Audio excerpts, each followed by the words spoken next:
Ayan mga kabahaw, so ayun, another video for derivatives. Mabilisan lang to kasi ano lang siya, i-apply lang natin i-apply natin yung dalawang identity or yung mismong rule for derivatives or differentiation nitong secant.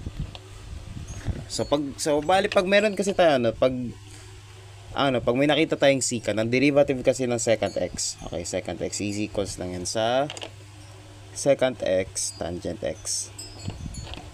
Paano pag may laman na yung x mo? Let's say u.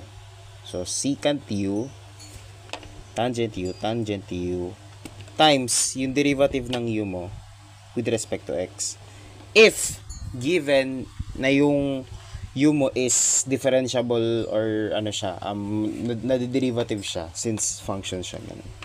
And the derivative of e raised to x is equals to e raised to x. So mabilis na lang to. So derivative ng secant natin is secant e raised to x. Okay? Since parang yung e raised to x yung nag-act as x dito or yung u, tangent e raised to x times yung derivative ng mismong ng mismong u natin or yung e raised to x. So e raised to x pa rin yan.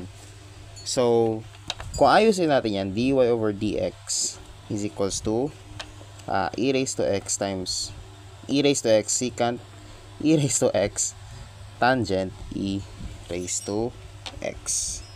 Ito na yung sagot. Oops.